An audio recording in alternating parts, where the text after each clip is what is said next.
Konnichiwa. Welcome to Chocolate with Ed Garcia. This is Chocolate. I'm Ed Garcia. The most important part of Chocolate with Ed Garcia is Ed Garcia. No. The most important part of Chocolate with Ed Garcia is chocolate. Lovely chocolate. Get your chocolate. Get it? Open it up. Open your chocolate. Today I have Godiva Masterpieces Dark Ganache Heart. Dark chocolate today. Okay, get your chocolate, bring it near your lips. Ready, go.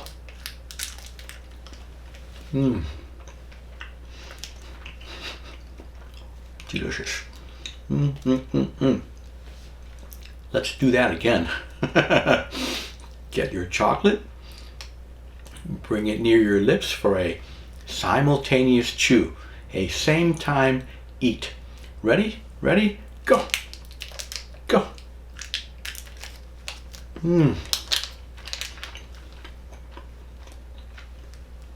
Oh, that is so good. I'm going to save the rest until after I finish. Today we have speech 17, interview with supervisor. This is very useful. As you know, I'm a patent attorney. I was a patent examiner, and all of this is my personal opinion. It's not legal advice unless you are my client. Today is the 28th of March, 2021. Continuing. Here are the contents. I'm trying something a little bit different with this PowerPoint slide. Some of the things will be in very, very small type that you cannot read during the speech, but if you want to, you can read it by looking at the PowerPoint slide. You can blow it up, you can copy and paste from the PowerPoint slides the document, PPT document. Now, we're going to cover three examples of interviews with the supervisor. Case A will be a pure allowance, nice simple case. Case B will have initially a refusal to hold the interview with the supervisor, and later it will also have an interview with the supervisor that results in a broadening examiner amendment. A broadening examiner amendment. This is very unusual. It's a very good thing to happen. Case C will discuss signature authority. Let's continue. Here's the background. As you know, I have many speeches on YouTube under, you guessed it, Chocolate with Ed Garcia. Just go YouTube, Chocolate with Ed Garcia, and you will see many of my speeches. Speech number 2 is on interviews. Let me summarize. Most interviews are a waste of time. Watch my speech and you'll get much more information. Speech number 4 discusses examiners. And the most important part for today's speech is that an examiner only gets 1 hour of time for an interview. This slide comes from my speech about interviews. Is the glass of water, is it half empty? See, no water in this half. Or is it half full of water here? And what is important is that an interview is similar to a glass of water. The U.S. patent attorney will give you a reporting letter discussing all of the good things that happened. But what about the things that did not happen? The things that did not happen, those are also important. Please watch my speech too. You will learn more. This is very important. Interviews are complicated things. Now, what is the best reason for an interview? The best reason for an interview is if the examiner has found non-persuasive your strong and complex written arguments. Okay? If the examiner has denied, found non-persuasive, your written arguments. Complete, strong written arguments. Okay? What is the worst reason for an interview? To discuss new features not yet examined. For example, Figure 3 has a screw, and we amend Claim 1 to include the screw. However, the screw was never previously in any of the claims. It was not, for example, in Dependent Claim 5. So the screw is a new feature, new in the sense that the examiner has not examined it as part of a claim. He might have read it in the specification, but he did not take it seriously. He did not search patent literature regarding the screw, and he did not think about the screw. He did not think the screw was important because you, the applicant, did not put the screw in any of the claims. And this is a frequent problem with translated Japanese applications. They frequently do not include technical features such as the screw that the U.S. Patent Office believes are very important to allow patentability, to allow the patent application to distinguish over other references. Okay? Now, the U.S. Patent Trademark Office has been giving more and more interviews. It used to be 20% in 2010 and 40% in 2020. And here's the graph. You see it continues up pretty slowly, evenly and slowly. Approximately 2% per year, like inflation, right? Why? There are several reasons why this is happening. First is now the Patent Office pays the examiner for an examiner-initiated interview. Previously, when I was a patent examiner, if I want to have an interview and I call the applicant, I receive zero pay for this, zero non-examination time. Please listen to my speech number 4 for additional information about the way the examiner gets paid, the way the examiner's production or productivity is measured. Additionally, this inflation is partly due to U.S. law firms pushing, let's have an interview. Oh, interview costs less than a response. Interview might save you time, might get you a patent more quickly.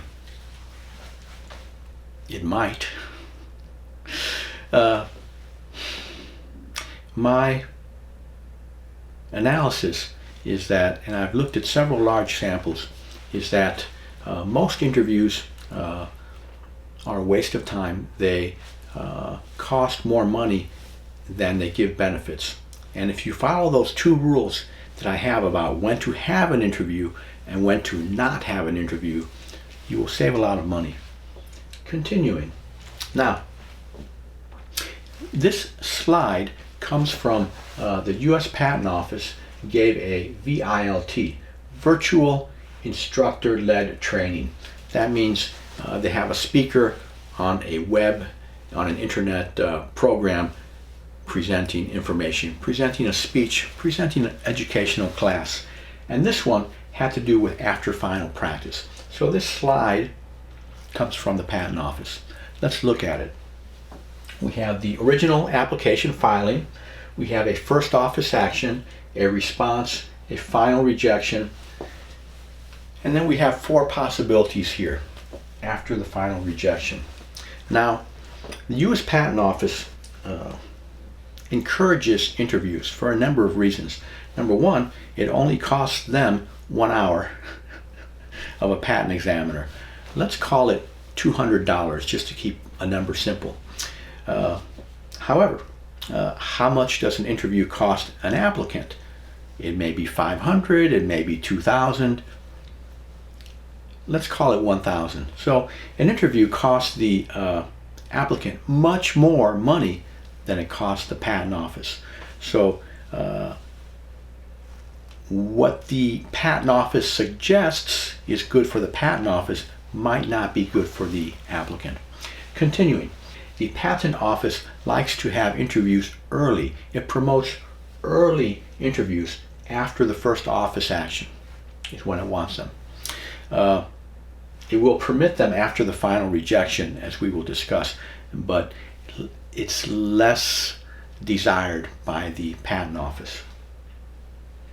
Now, let's look at some of these things in more detail.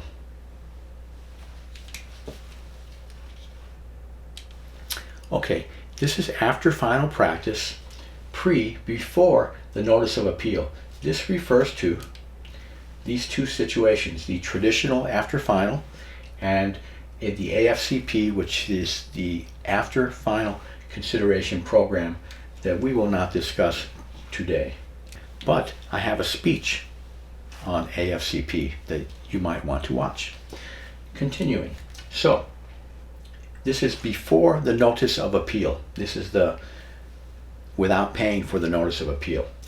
Normally, one interview after final rejection is permitted in order to place the application in condition for allowance or to resolve issues prior to appeal.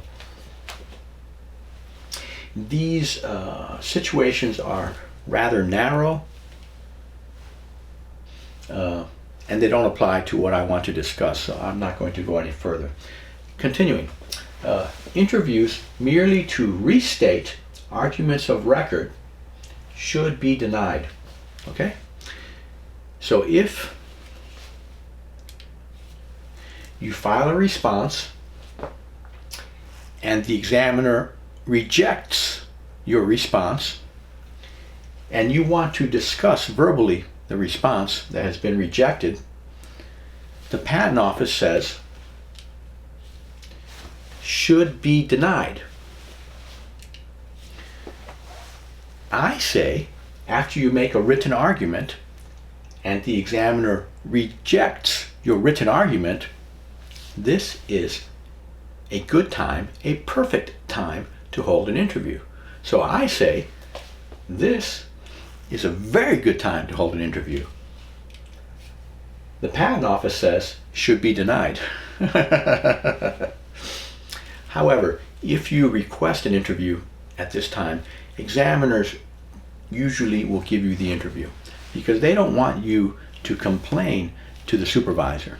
So the patent office usually gives interviews. Very unusual to deny a request for an interview. Now, let's consider after final practice, post notice of appeal. After you file a notice of appeal with $840, approximately 9 man yen, Q man yen. That's a lot of money, right? So if you want, you can file a notice of appeal and you can file a pre-appeal brief, 5 pages, or you can file an appeal brief, which is usually longer and more expensive. So, how much does it cost to file a pre-appeal brief? $840 government fee, and then at the same time or shortly thereafter, you may file a pre-appeal brief, not more than 5 pages, which may cost what? $1,000, $2,000, $3,000 of US legal fees. So this is expensive. Now, if you do this, notice of appeal with a pre-appeal brief, the patent office will form a group, a panel of people, including at least a supervisor.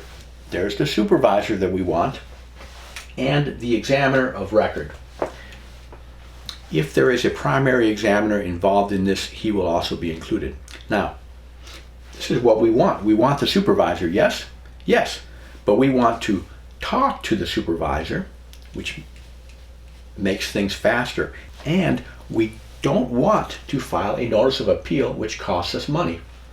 So, can we file notice of appeal with a pre-appeal brief and then talk to the supervisor? The answer is no. If you file notice of appeal and a pre-appeal brief, no interviews will be granted prior to issuance of the pre-appeal brief review decision. Okay? No interviews will be granted. Previously, before you do this, before you pay the money, interview should not be granted. So an interview may be granted and probably will be granted. But once you pay the money, no interview. All right? This is crazy. This makes no sense, right? You pay money and then you cannot have the interview. So don't pay the money. Request an interview first. Continuing. Okay, let's talk about non-examination time for the patent examiner. He receives 1 hour of pay for an interview, whether it's initiated by the applicant or now, even if it's initiated by the patent examiner. So 1 hour. Continuing. Okay, let's talk about signature authority. This is discussed in detail in my speech number 4 about examiners. But to briefly summarize, an examiner that is at GS 13, Government Service Level 13, he's not a primary examiner yet, almost. He can start a program, the 18-month training program, to become a primary examiner. And during this, there are 3 parts of it. One part, he has temporary partial signature authority. Then he has permanent partial signature authority. Then he has temporary full signature authority. And then if he passes these 3 parts, he becomes a primary examiner with full signature authority, which means that he can issue a notice of allowance that will result in a patent. So the important part is the temporary full signature authority. When you deal with one of these assistant examiners that's on the program, it's important to know whether they have this full signature authority. And frankly, even if they have this temporary full signature authority, you're going to be very careful about writing a notice of allowance, because the quality assurance specialist will be looking at it, the supervisor will be looking at it. He will be very careful, very reluctant to write the notice of allowance. After he completes the program, he becomes a primary examiner with full signature authority. He is a small patent office. He can look at the patent application. He can say, very good, boom, stamp it. If he was Japanese, he would stamp it. And notice of allowance eventually issued as a patent. Of course, the supervisor also has this power, and there are other GS-15s like the supervisor that also have this power. Let's consider the first case. There are 3 cases I'm going to discuss. The first case is the simplest. It is a pure allowance. We have a non-final office action number 1, bad rejection with a bad reference. There's an interview, an ordinary interview with no supervisor, and then there's a response with no amendments and no new claims. Okay? Only argument, pure argument. Then there is a final office action maintaining the bad rejection and finds that these arguments were non-persuasive. It rejects the arguments. Now, at this point, I request an interview with the supervisor. An interview is held including the patent examiner and the supervisor and the local U.S. attorney. And then a notice of allowance was mailed. Hooray! Now notice that after the interview, we did not have to file a response to the final office action. Okay? We did not have to file a written response. We only held an interview, we were successful, and notice of allowance was issued. Now consider this. This interview was held to discuss arguments from this response. Remember what the patent office said in the MPEP? They said interviews merely to restate arguments of record from the response should be denied. Okay? So the manual says this type of interview should be denied, but we requested it. Not only did we request it, we requested it with the supervisor, and it was granted. The interview was granted with the supervisor and resulted in a notice of allowance with no response, no additional response. Okay? This is important. This saves a lot of money. If you have this interview and the lawyer, the U.S. attorney, writes a response, it costs more money. If you have this interview and the supervisor and the examiner and the lawyer are in agreement about what's allowed, if possible, we don't want to file a response. This is expensive. Okay? We do not want to file a response. Continuing. Okay, let's talk about case B. An interview was refused initially, and then a later interview was granted, and we had a broadening examiner's amendment.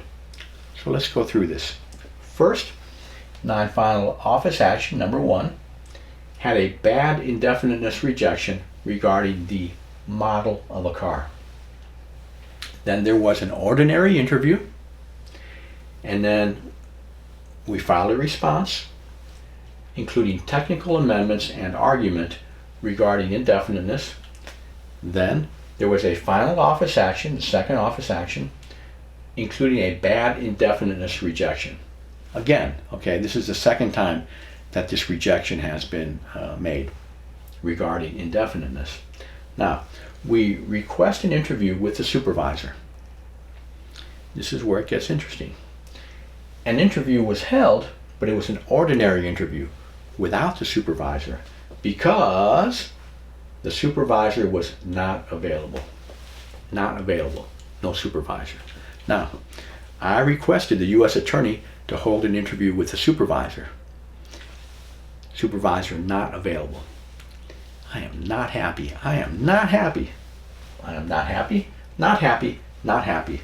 I requested an interview with the supervisor. It did not happen.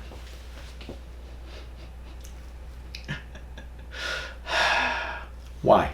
Because let me tell you, the U.S. attorney does not want to have an interview with the supervisor. He really doesn't.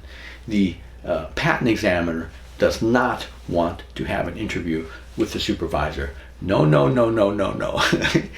He strongly does not want this. And the supervisor also does not want to participate in an interview because there is an appeal process, right?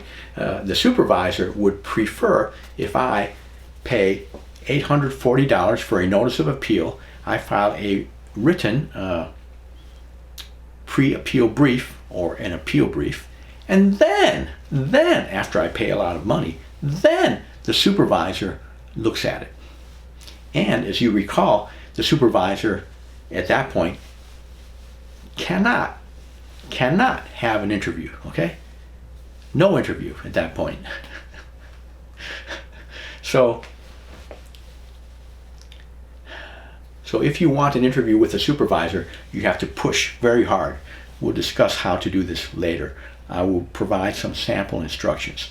But we continue. I am not happy, but what do? I could have written to the U.S. attorney and said, look, please have an interview with the supervisor. Insist upon it. Push. But I did not. Okay, I said, all right. We will define the term model. We'll add a definition, and we'll pay the money. And now the examiner will have the money. He'll be very happy. There are production issues where the examiner is very happy if you file an RCE, and then he will allow. This is what I thought. I was wrong. Okay, so what happened? Case B continued. We filed a response with RCE request for continued examination, $1,600 US, with a narrowing definition. We added a definition of model. What happened then? Non-final office action, the third office action, with the bad indefiniteness rejection.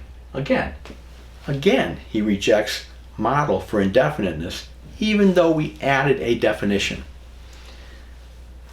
Now I'm really not happy, because I just paid $1,600 government fee plus thousands of dollars US attorney fee for what? For nothing. So this time I request an interview with the supervisor, and I tell the US attorney, if the supervisor is not available, request an interview with the director of the technology center. Okay? So there's the examiner, there's the supervisor, and there's the director of the technology center. And let me tell you, the director of the technology center does not want to have an interview with a applicant. No, he does not want to do it. If he is requested, and I don't think he was ever requested, if he is requested, he will tell the one level down, he will tell the supervisor, hold this interview, okay? You hold the interview, because I, the director, don't want to hold the interview. You do it. Please understand, we, the applicant, pays money to the patent office. It pays their salaries, and they want to keep their jobs, and they do not want complaints. The examiner does not want the applicant to complain to the supervisor. The supervisor does not want the applicant to complain to the director of the technology center, and the director of the technology center does not want the applicant to complain to the director of the patent office. Okay? Nobody wants the applicant who's paying money to complain to the next level. So they try to serve the client. So this is my instruction at this point. I was very unhappy, so I say, if the supervisor is not available, go to the director of the technology center. Contact him directly and request that he attend the interview instead of the supervisor, who's not available. This is a very strong request. So we have an interview with the supervisor. Yes. And we receive a notice of allowance. Yes, that's what we want. And I did not expect this. This is just beautiful. There is an examiner's amendment broadening, making the claim bigger, making the claim stronger, broadening the claim by deleting the previous narrowing amendment. Okay, remember we added a definition to define model. Usually you don't want to add definitions to a claim for a term that's well known. The supervisor agreed with me that, number one, the term model of car is well known, and two, that the examiner was just abusing us by rejecting as indefinite the term model. And this is what I really did not expect. The supervisor corrected the situation, fixed the prosecution history by removing, by examiner's amendment, that definition. I never expected that. In fact, I was prepared to accept some different definition. I just wanted to get this application allowed. But the supervisor really helped me in this case. That was beautiful. So, how do we measure this case, right? Because the first request for interview with supervisor was denied. So it was unsuccessful, but it did not cost any money. It did not cost us any money to request the interview with the supervisor. So, no problem. The second request for interview with supervisor now was very strong, because we previously requested and it was denied, and we continue to have problems. So if you request interview with supervisor second time, this is a stronger request. And when we requested this interview, the agenda included a history of what had happened and included a statement that we had previously requested an interview with the supervisor and that the supervisor was not available. That does not look good. The supervisor doesn't want that in the record. Okay, continuing. So in the end, this was total victory. Okay, the ending result was the same as if the initial request for interview with supervisor had been granted and the notice of allowance was written at that time without any further amendment, with the exception of additional money had to be paid. So it's not perfect, but still was a very good outcome. Continuing. Now, one more thing about this case. Let me show you an insurance card from a car in the United States. Every car in the United States must have by law, a copy of the up-to-date insurance in the glove box. And here we have a insurance card showing insurance for a 2013 Honda Civic EX. The year 2013, the make, who makes it? Honda. The model of the car is Civic EX. Okay?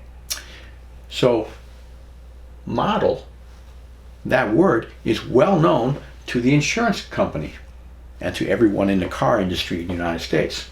In this case, the model is Civic EX. Okay, continuing. Case C, the third case, talks about signature authority.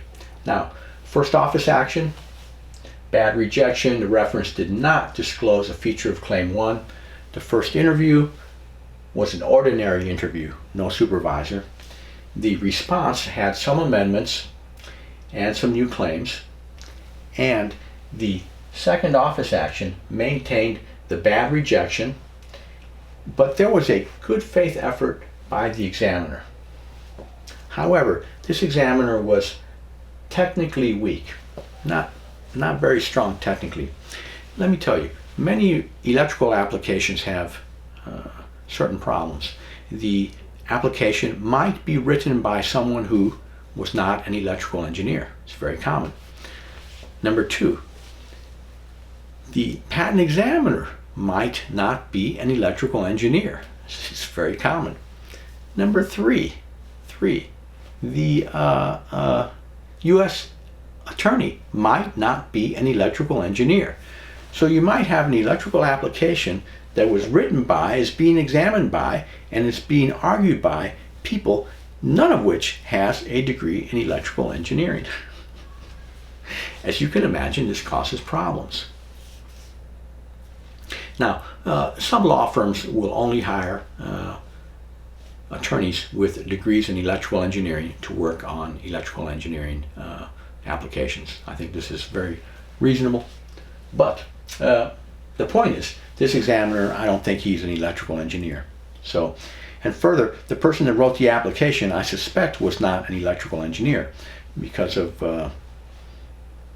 well, I have a suspicion.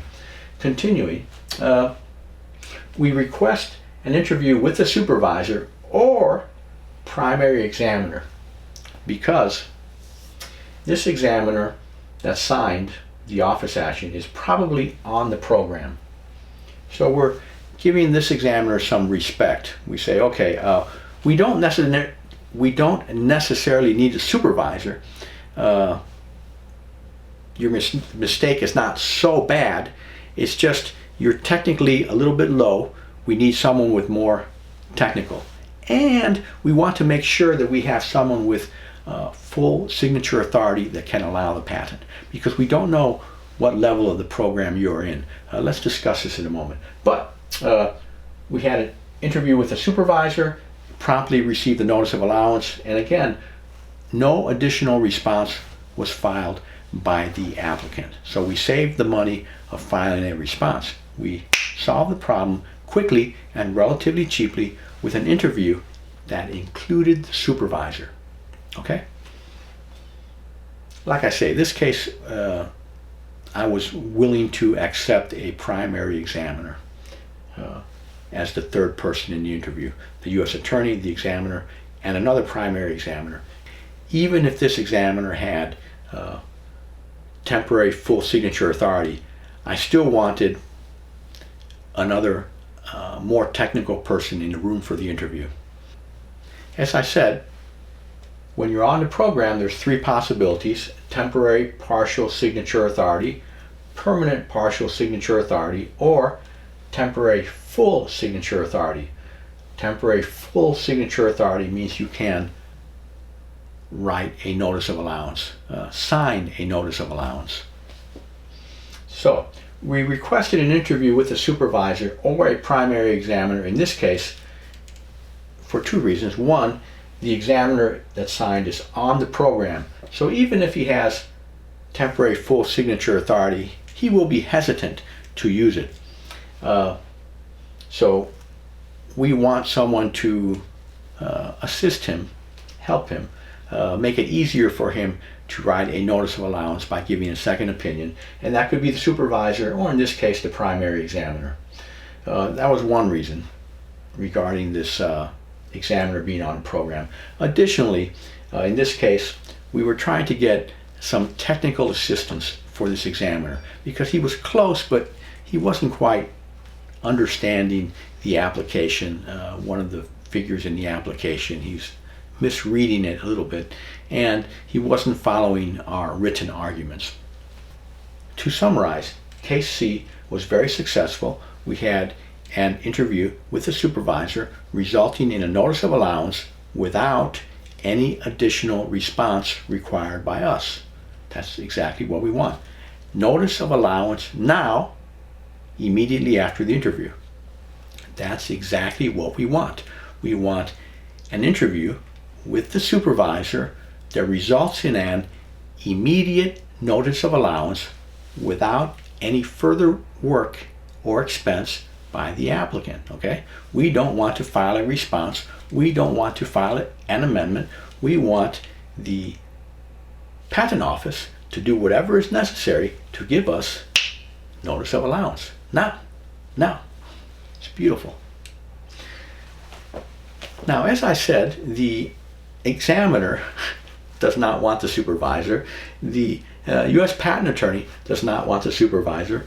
And even the supervisor does not want the supervisor. So when you make the request for the supervisor to attend the interview, you need to do it in a very strong fashion. And this is one way to do it.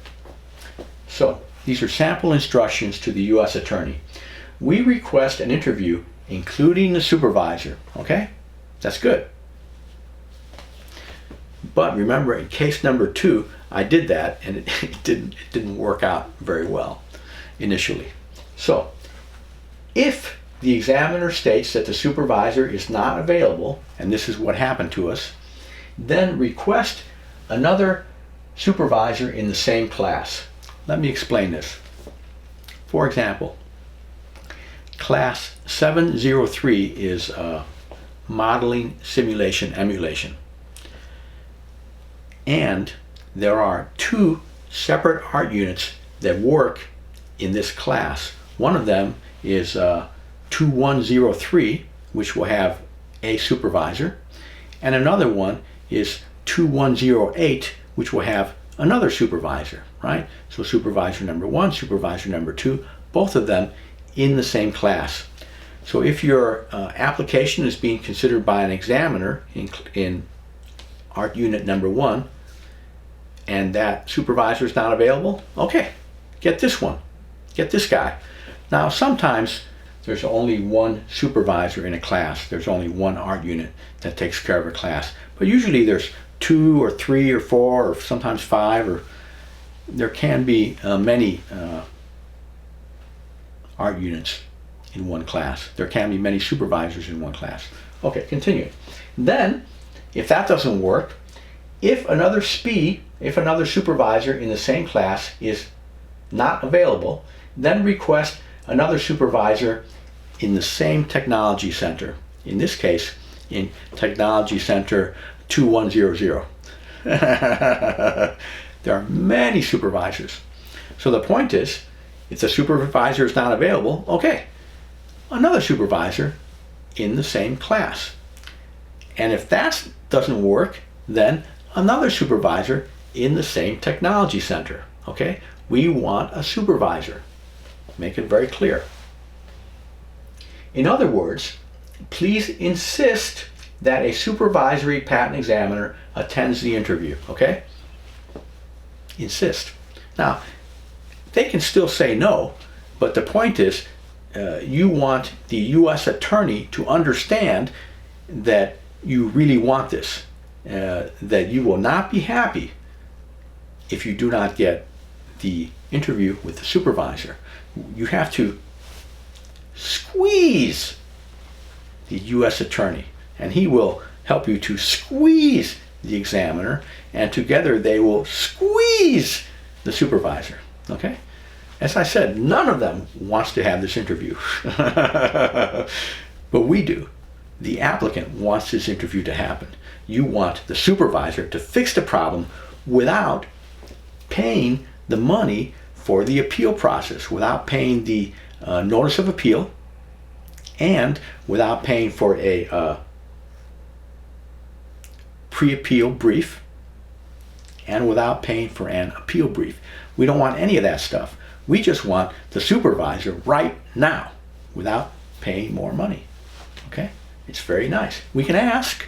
Maybe they say no, but we can ask. And we should ask strongly, like this. Continuing. If necessary for scheduling, we authorize a 1-month extension of time. Okay? And you're trying to get 3 people together. Maybe the supervisor is on vacation. So give them a little flexibility to have this meeting next week or the following week if necessary. And you may make this interview request in writing or by telephone. Our goal is to receive a prompt notice of allowance without any additional response. If necessary, we hereby authorize an examiner's amendment to, and then you, if necessary, if appropriate, you provide whatever details you want here. You want the interview to result in a notice of allowance. If any small amendment must be made, you want the examiner to make it, okay? Because the examiner will not send you a bill for $2,000, okay? But you need to authorize it here. You need to provide authorization. The examiner can make examiner's amendment on formalities whenever he wants, and he can make substantial amendments when authorized. So here we want to provide the authorization. Now the authorization does not have to be in writing. The examiner might insist, say during the interview, say, okay, I'll make the examiner's amendment, but give it to me in writing. But probably not. In any case, you want to try to get the examiner to do the work because he'll do it for free. Okay? And of course you can check it later, make sure he did exactly what you wanted. But for example, in this case, case number 2, the examiner's amendment removed a previous amendment that we had made that we really did not want. It was very helpful, very helpful. Okay, so to summarize, these are some sample instructions to the U.S. Attorney. You need to understand that the U.S. Attorney, the examiner, and the supervisor, none of them really want to have this interview. But we do. Continuing. Here are the resources. Chocolate with Ed Garcia on YouTube. Speech 2 on interviews. Speech 4 on examiners, on the relevant speeches. And here is a article by the U.S. Patent and Trademark Office on interview practice. They discuss a number of things, including a recent program where they would have interviews before the first office action, and they're terminating that program. I think it is terminated now. Continuing.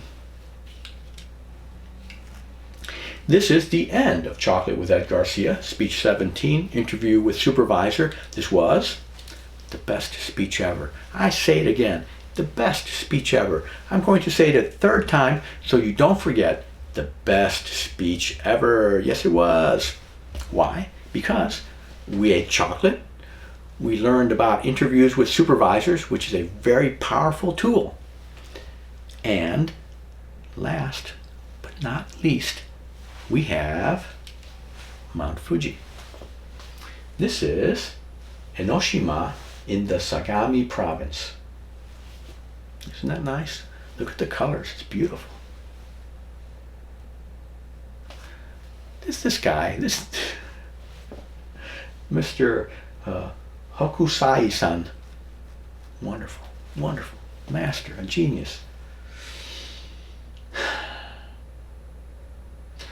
I like to zoom in on part of this picture. There's Mount Fuji, Fuji-san, and a small boat.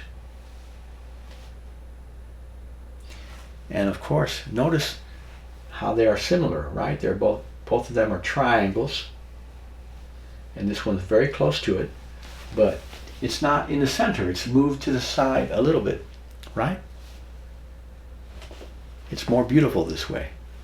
And look at are these clouds? The clouds here are high, they go to this level, but on this side they are lower. They're to this level, and you have more red on this side, but not on this side.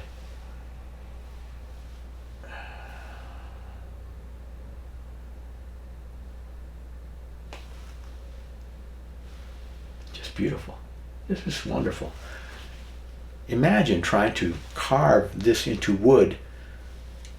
One carving for the red, one carving for the blue, one carving for the white. Very difficult. Very difficult. Arigatou gozaimasu. Sayonara. Bye bye.